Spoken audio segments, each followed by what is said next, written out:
that's really an empowering thing. Not everybody can be open like that, and I think if you are, which you are, that's a huge strength, because to hide things that scare you, that you've had in your past, Yeah.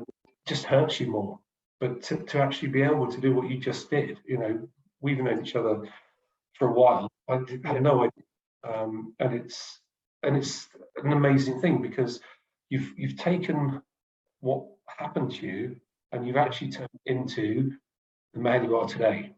You could have been a different man. You could have gone to in victim mode. Why did this happen to me? I can't believe this happened to me. I'm 14 and I've got, my parents have both died, within 90 days of each other. And my whole life is ruined. What am I going to do? And that can happen to people. And equally, it can't happen to people. It can actually bizarrely make them even more focused, even stronger, have a story and a message to help other people, maybe in a similar situation. And it's empowering. It's a huge strength, even though it's a tragedy.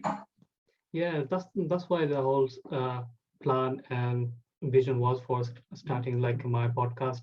So I know I can share my own story also, like other people, like a guest like yourself, can share their own story as well.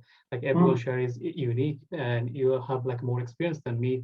You lived enough life and been through a lot of steps like I haven't done yet. So that's the whole initial thought. It's like it's not only being me sharing my own story, it's about other people as well, so people can get benefit from it. So me and my wife thinking of doing like a 3-part series of podcast about like how we've gone through about our baby being in ICU, and we've been told in the next 24 hours our child not going to survive. There is not a 1% chance on it. So how we overcome that, and we've gone through back and forth hospital, from Oldham Hospital. We've probably been 8-9 hospitals so far in just span of like 3-4 months. It's all Northwest Hospital we've been through for different things like CT scan, MRI, and etc. You're in an amazing position, which is what takes us back to the beginning of the 10,000 hours. Yeah. Forget the actual number, but you have like built up experiences that you can't buy. You can't go to university and get that experience. Definitely. But you can then share with similar brand new parents, and you can help them. And that's the beautiful thing. You don't need to have done that for 10 years. You can do that for 3-4 months. I remember speaking to you on around that time it happened, and it was just like, I was just like blown away, because it's sort of, it's never happened to me. It's for 5 months now. And how you've handled that, and how you've had dignity and composure and strength through all of that is just fantastic. And if you have an opportunity to share that with someone in a similar position, wow, that's life, isn't it? That is, it doesn't get any better than helping people. But you may not have had that help. You may have had to have created your own strength and depth and wherewithal.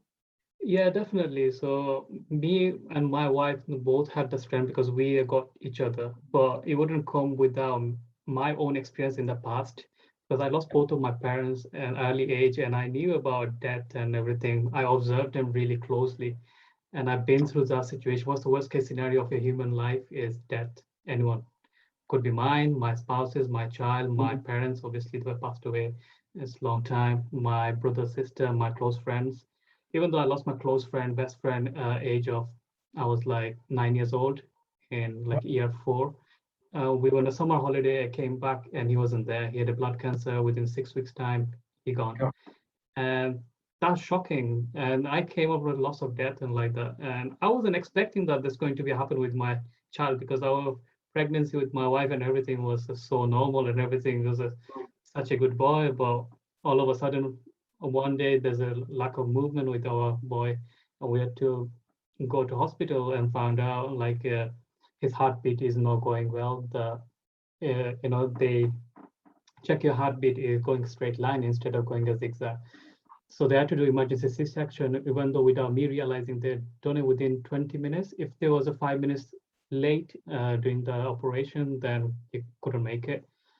And then I didn't see him like the next 4 hours. He was on oxygen in ICU. Then after 4 hours of the operation, my wife didn't see him.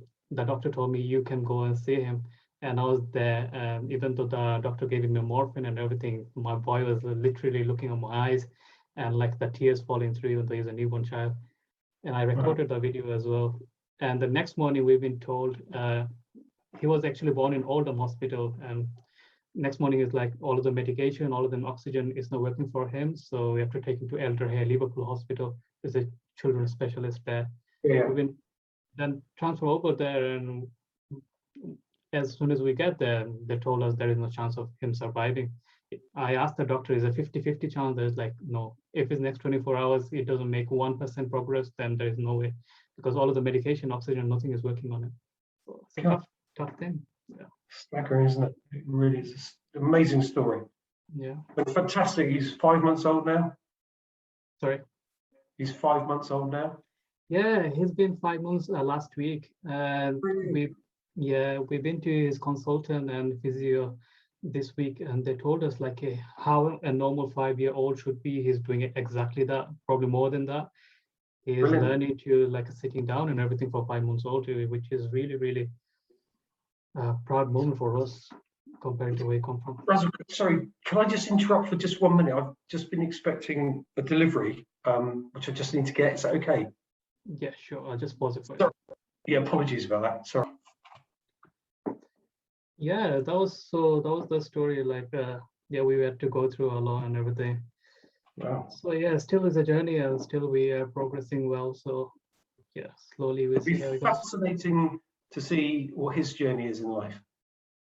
Yeah, we are trying to create TikTok videos and everything, but his mom, he needs a lot of attention right now because of everything he's gone through, because we're doing lots of physical activities, telling him lots of stories, so that way his brain can develop. So his mom's time is goes on that, and me with businesses and everything. So we didn't actually have the time like share the whole story yet, but we on a process of doing that, making a small segment of videos and upload it on TikTok. And also we planning to do on a December time a podcast, me and my wife talking about it, how we've been through and how exactly what happened.